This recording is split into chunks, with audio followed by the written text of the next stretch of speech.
A gente vai começar falando sobre a crise tireotóxica, né, Luciano? Vamos discutir um pouquinho o que seria a crise tireotóxica, quais são as manifestações, mas ainda sem dar spoiler de como é que a gente fecha o tratamento, tá certo? Tá.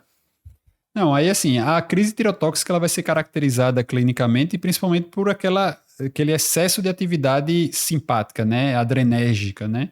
Então o paciente vai ter taquicardia, só que é uma taquicardia que pode chegar a estágio de fibrilação atrial. Boa. Ele pode ter uma descompensação de insuficiência cardíaca, porque acelera muito, né, a frequência cardíaca, então pode ter aquele quadro de dispneia, de congestão, pode fazer edema agudo de pulmão, pode ter edema periférico, tanto pela atividade do hipertireoidismo, mas já gera uma certa confusão na Isso, história. inclusive, é causa de mortalidade nesses pacientes, né? A disfunção, Exatamente. colapso cardiovascular. Exatamente.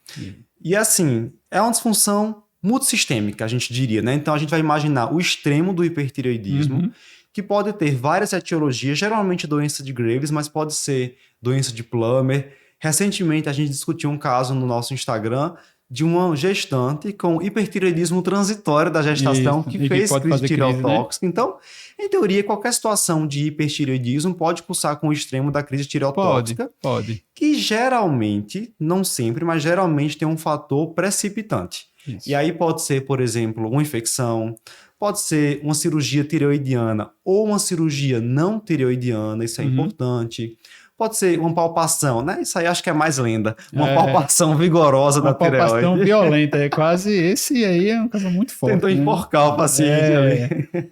Enfim, procedimentos na região cervical que estimulem uma liberação maior de hormônios tireoidianos. E como foi citado no começo, assim, geralmente na literatura a gente vai ver sempre aquela descrição de que você vê outras manifestações. É frequente você encontrar bócio, é frequente você encontrar oftalmopatia às vezes, ou até sinais adrenérgicos da oftalmopatia, né? Só retração palpebral, aquele olhar mais vivo.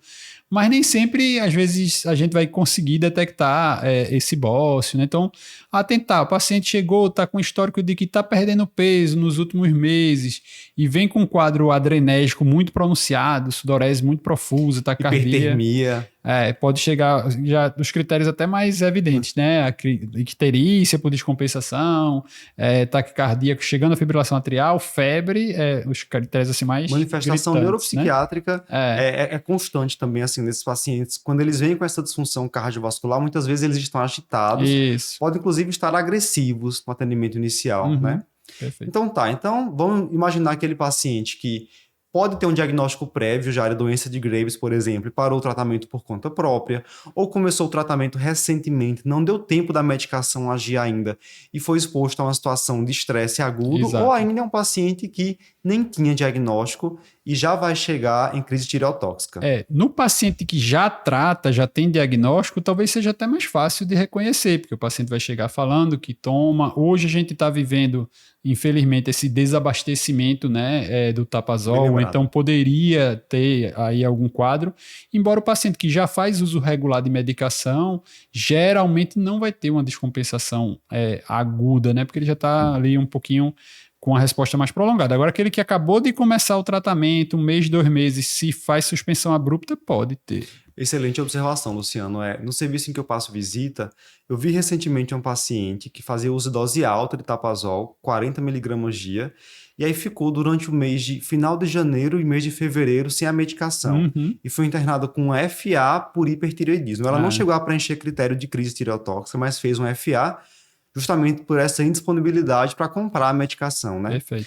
Queria fazer uma observação, assim, a gente tem essa manifestação clássica hiperadrenética da crise tireotóxica, mas recentemente eu vi, por exemplo, relato de casos de paciente com estado de mal epiléptico, vê que interessante, né? Um estado de mal, e era, na verdade, uma manifestação atípica de uma crise tireotóxica, e até uma descrição de uma tempestade tireoidiana apática, igual a gente tem o hipertireoidismo apático no idoso, a tempestade tireoidiana apática, em que ao invés do paciente ter esse quadro exuberante, adrenérgico, de agitação, teria o contrário, né?